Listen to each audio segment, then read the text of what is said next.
Khairun nas, sebaik-baik manusia, man tola umuruhu, orang yang panjang umurnya, wahasuna amalahu, wahasuna amaluhu, dan baik amalnya. Salam jumpa dengan Suluh Berkah Channel.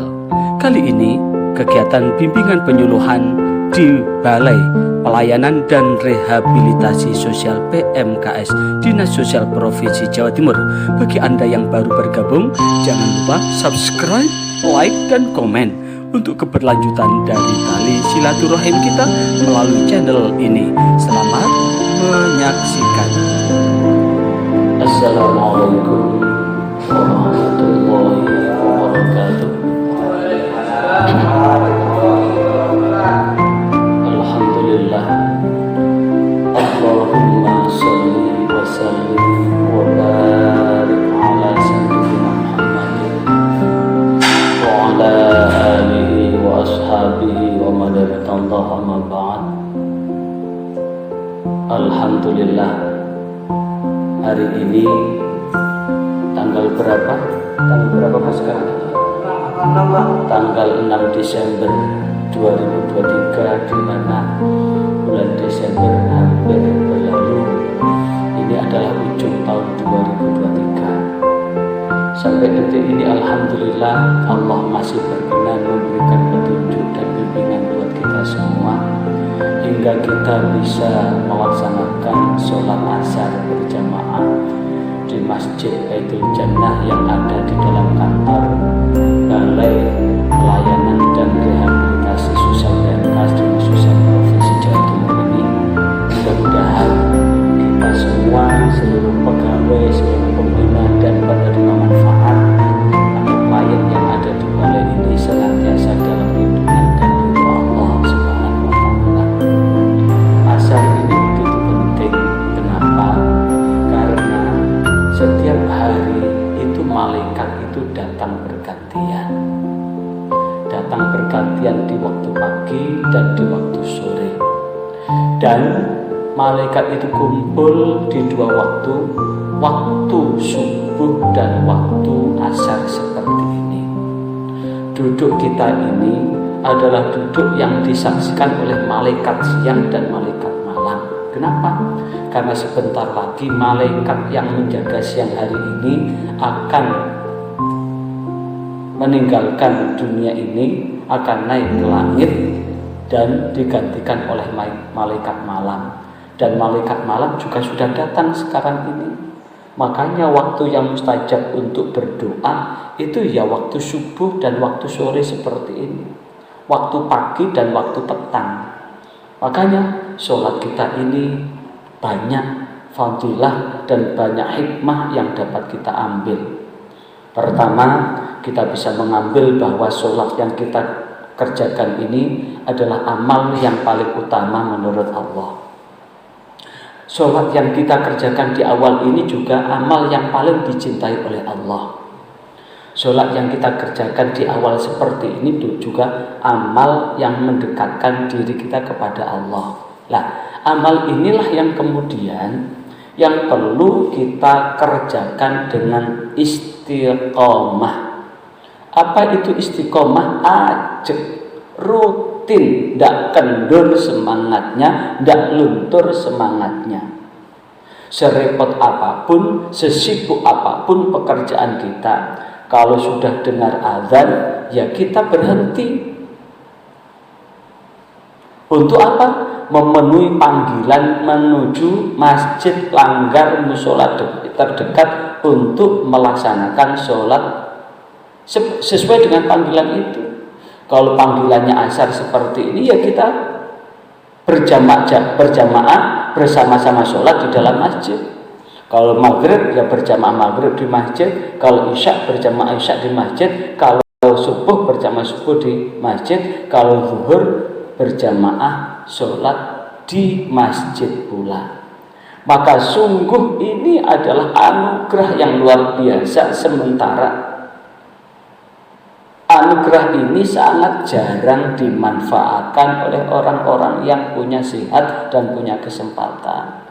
Makanya materi sebelumnya ada dua nikmat yang membuat kebanyakan orang itu tertipu. Apa itu dua nikmat yang membuat orang itu tertipu?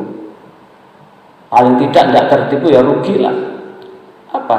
Yaitu nikmat sehat seperti ini, nikmat sempat seperti ini. Nikmat sehat dan sempat ini adalah anugerah yang luar biasa. Sehat itu adalah kenikmatan Allah yang luar biasa, karunia Allah yang luar biasa, baru kita rasakan setelah sakit. Gigi yang sehat ini baru terasa bahwa gigi yang sehat adalah nikmat setelah sakit. Tubuh yang sehat ini baru terasa nikmatnya setelah sakit. Kaki yang sehat ini baru terasa nikmatnya setelah kita sakit. Maka sebelum datangnya penyakit itu, maka manfaatkanlah sebaik-baiknya. Apa? Ada 5 kesempatan. Ightanim khamsan qabla khamsin. Gunakanlah 5 kesempatan sebelum datang 5 kesempitan. Apa di antara 5 kesempatan itu? Sehat. Sebelum datang kesempitan apa? Sakit. Nikmat yang kedua adalah farahun al-farahu, sempat. Sempat ini pun nikmat. Satu di antara 5 kesempatan itu. Sebelum datang kesempitan. Apa kesempitannya adalah sibukmu. Apa itu? Waktu luangmu gunakan sebaik-baiknya sebelum datang kesibukan itu. Maka inilah yang kemudian di antara sehat dan sempat, maka sesungguhnya kesehatan ini adalah nikmat Allah yang luar biasa, yang sungguh tak terhitung. Wa in ta'uddu ni'matallahi la tuhsuha. Jika kita hitung nikmat demi nikmat yang Allah berikan, karunia demi karunia yang Allah berikan, maka sungguh kita tidak mampu menghitungnya. Tapi sekali lagi, kenikmatan demi kenikmatan sering kita lalaikan, sering kita abaikan. Maka inilah yang kemudian dikasih kesempatan sehat, apalagi umurnya panjang. Dan umur panjang itu kemudian ditambah, kemudian digunakan sebaik-baiknya melakukan ibadah kepada Allah, maka itu adalah sungguh kenikmatan yang sangat luar biasa. Di saat kita bisa bersujud seperti ini, kita gunakan untuk bersujud. Di saat-saatnya sholat, kita gunakan untuk sholat. Maka sungguh Rasulullah SAW menjanjikan buat kita, sebagaimana hadis yang diriwayatkan oleh Imam Muslim dari Abdullah, ada yang mengatakan dari Abdurrahman, ada yang mengatakan dari Thauban Maula Rasulullah SAW, bahwa beliau berkata, apa perkataan Abu Abdullah itu? Saya mendengar Rasulullah SAW bersabda. Apa sabdanya Rasulullah SAW? Alaika bikafratis sujud. Alaika bikafratis sujud. Hendaklah kamu semua memperbanyak sujud. Memperbanyak sujud. Dan sujud itu ada di mana? Sujud itu ya salah satu dari rangkaian setiap rakaat sholat kita. Kalau kita sholat asar begini, berapa rakaat? 4 rakaat. Sujudnya berapa kali? Berapa kali? Dari 4 rakaat itu? 2 kali, Pak. 4 kali, Pak. Kalau setiap rakaat itu ada 2 kali sujud, kali 4 berapa? 8 kali sujud ini. Paling tidak sehari semalam kita bersujud kepada Allah itu 34 kali. Kenapa? Karena sholat wajib yang kita kerjakan itu ada 17 rakaat. Setiap rakaatnya ada 2 kali sujud, berarti ada 34 sujud. Kenapa? Rasulullah memerintahkan supaya kita ini memperbanyak sujud. Berarti kalau memperbanyak sujud, kalau itu sholat wajibnya 17 rakaat, sujudnya 34, ditambah lagi dengan sholat sunnah, Semakin banyak sholat sunnah, maka semakin banyak sujud yang kita lakukan. Padahal alaika bikafratis sujud, hendaklah kamu semua, hendaklah kalian memperbanyak sujud. Hendaklah kalian memperbanyak sujud. Kenapa? Fa innaka lantas judalillahi sajadatan, karena sesungguhnya jikalau engkau bersujud karena Allah, tidak akan terjadi apapun illa rafa'ahullahu biha darajatan, kecuali Allah akan mengangkat sebab kita sujud itu derajat. Setiap kali kita bersujud, Allah angkat derajat kita. Setiap kali kita bersujud, Allah angkat derajat kita. Wa hatta biha, wa hatta angka biha khati'atan, dan setiap kali kita sujud itu Allah akan hapus kesalahan kita. Allah akan hapus dosa kita. Berarti semakin kita banyak bersujud, semakin derajat akan diangkat oleh Allah, semakin banyak dosa-dosa yang dihapus, yang diampuni oleh Allah. Pertanyaannya, kenapa? Sujud itu adalah satu perbuatan yang dilakukan di mana posisi kepala berada di bawah pantat, sementara kepala disungkurkan ke bumi, sementara kepala dilekatkan ke bumi, dan pantat lebih tinggi daripada kepala. Kenapa? Itu memberikan pelajaran buat kita bahwa ketika kepala ini tidak dipergunakan dengan sebaik-baiknya, maka martabat kepala itu lebih rendah daripada isinya pantat. Tahu isinya pantat? Apa? Dari pantat itu keluar apa? Kentut, kotoran, kencing, dan sebagainya. Artinya apa? Jika kepala ini tidak digunakan dengan baik, maka apapun yang keluar dari pantat itu lebih baik, lebih berharga daripada pemilik kepala itu. Tahu kotoran sapi? Kotoran sapi itu lebih berguna daripada kepala yang tidak digunakan dengan sebaik-baiknya.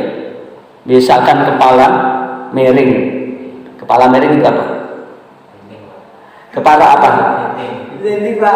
Kepala miring. Kepala miring itu, kalau dipilih ya, ada orang yang satu punya sapi, yang satu punya saudara. Yang sapi itu tiba-tiba sapinya gila. Kemudian yang satu saudaranya gila, ganggu terus. Kira-kira yang dicari sapi gila atau orang gila itu? Orang gila, Pak. Yang lebih berharga, ada harganya apa? Sapi gila. Berharga mana sapi gila dengan orang gila? Masih berharga sapi gila, karena sapi gila itu disembelih, dagingnya bisa dijual. Kalau orang gila itu sudah tidak ada harganya. Wong diajak ngomong tidak nyambung, dia suruh mandi tidak mau mandi, disuruh ganti pakaian tidak mau ganti pakaian, malah kumal dan sebagainya. Itu artinya apa? Bahwa ketika kita bersujud itu mengingatkan kita bahwa gunakanlah kepala ini dengan sebaik-baiknya. Dan itulah yang kemudian bisa mendorong seseorang untuk apa? Menjadi orang yang lebih terhormat, dengan martabat yang lebih tinggi, dan menyadari bahwa jangan berbuat salah. Ketika berbuat salah akan menabur dosa. Ketika menabur dosa berarti menambah dosa. Ketika menambah dosa berarti menambah maksiat. Ketika menambah maksiat berarti menambah murka Allah buat kita. Berarti ketika kita semakin banyak bersujud, berarti sadar bahwa harkat dan martabat manusia itu adalah terletak pada dirinya. Jikalau harimau mati, meninggalkan belang. Jikalau gajah mati, meninggalkan gading. Dan jikalau manusia meninggalkan dunia ini, meninggalkan nama baik. Nama baik inilah yang kemudian yang perlu kita tinggalkan. Bagaimana caranya supaya kita meninggalkan nama baik? Satu, kepatuhan kepada Allah ditingkatkan, ibadahnya ditingkatkan. Yang kedua adalah berbuat baik kepada sesama manusia ditingkatkan dan itu dilekatkan betul. Satu sisi dia ibadahnya kuat, sisi yang lain kebaikan dengan sesama juga baik, maka inilah yang akan menimbulkan nilai plus, tambahnya kebaikan, tambahnya keselamatan baik di dunia maupun di akhirat. Karena itulah Rasulullah Shallallahu Alaihi Wasallam mengingatkan kita semua di dalam hadis yang diriwayatkan oleh Imam Tirmidzi dari Abu Sofyan bin Abdullah bin Bushr al-Aslami, beliau berkata bahwa Rasulullah Shallallahu Alaihi Wasallam bersabda, khairun nas, sebaik-baik manusia, man tola umuruhu, orang yang panjang umurnya, wahasuna amaluhu, dan baik amalnya. Jadi sebaik-baik orang dikasih umur panjang tapi amal ibadahnya lebih baik. Seburuk-buruk orang jikalau umurnya panjang maksiatnya tambah. Dan orang yang terbaik itu jaminannya adalah surga. Orang yang buruk itu ancamannya adalah neraka. Berarti jikalau kita ingin menjadi ahli surga, panjang umurnya tambah baik amal, tambah panjang umurnya tambah baik amalnya. Al-Fatihah. A'udzubillahi minasyaitonirrajim. Bismillahirrahmanirrahim. Alhamdulillahirabbil alamin, arrahmanirrahim, maliki yaumiddin. Iyyaka na'budu wa iyyaka nasta'in. Ihdinas siratal mustaqim, siratal ladzina an'amta 'alaihim ghairil maghdubi 'alaihim waladdallin. A'udzubillahi minasyaitonirrajim. Bismillahirrahmanirrahim. Allahumma shalli wa sallim wa barik ala sayyidina Muhammad walhamdulillahirabbil alamin. Ya Allah, hari ini kami bersimpuh bermunajat kehadirat-Mu ya Allah di waktu sesudah kami menjalankan sholat asar berjamaah. Maka bimbinglah kami ya Allah untuk menjadi hamba-hamba-Mu yang sadar bahwa hidup yang kami jalani ini ada batas akhirnya. Sadar ya Allah bahwa hamba ini umurnya tidak panjang. Sadar ya Allah bahwa cepat atau lambat kami ini semua akan meninggalkan dunia ini. Maka jikalau saatnya malaikat Israel mengambil nyawa kami, maka berilah hidayah dan bimbingan, berilah petunjuk dan bimbingan pada kami untuk betul-betul mampu mempersiapkan kehidupan kami sesudah kehidupan kami di dunia. Maka itulah ya Allah, selamatkanlah hidup kami baik di dunia maupun di akhirat. Bimbinglah kami ya Allah untuk meningkatkan jumlah dan kualitas ibadah kami. Bimbinglah kami ya Allah untuk meningkatkan jumlah dan kualitas amal kami. Bimbinglah kami ya Allah dengan bertambahnya umur kami, bertambah baik ibadah kami. Bimbinglah kami semua ya Allah untuk mampu menabur kebaikan dalam sisa hidup dan umur kami ini. Bimbinglah kami semua ya Allah untuk mampu bermuhasabah, menghitung diri antara amal baik dan amal buruk kami. Jika ternyata ya Allah amal buruk kami lebih banyak, kami tidak berdaya ya Allah, dan kami tidak akan kuat menerima amarah murka-Mu ya Allah. Karena itulah ampunilah dosa kami, dosa kedua orang tua kami, dosa saudara-saudara kami, dan selalu tiada henti bimbinglah kami untuk tetap berbuat baik. Rabbana la tuzigh qulubana ba'da idh hadaitana wa hab lana min ladunka rahmah innaka antal wahhab. Ya Allah, jangan tutup mati hati kami sesudah Engkau memberi petunjuk pada kami. Karena itulah ya Allah, tanpa henti bimbinglah kami untuk melangkahkan kaki kami, mendetakkan jantung kami, dan mendesahkan nafas kami dalam ridho-Mu dunia dan akhirat. Rabbana atina fid dunya hasanah wa fil akhirati hasanah wa qina adzabannar walhamdulillahirabbil alamin. Sekian yang dapat saya sampaikan pada kultum atau kuliah 7 menit lebih ini. Mudah-mudahan ada guna dan manfaatnya. Walafu minkum wallahu muwaffiq ila aqwamit thoriq. Wassalamualaikum warahmatullahi wabarakatuh.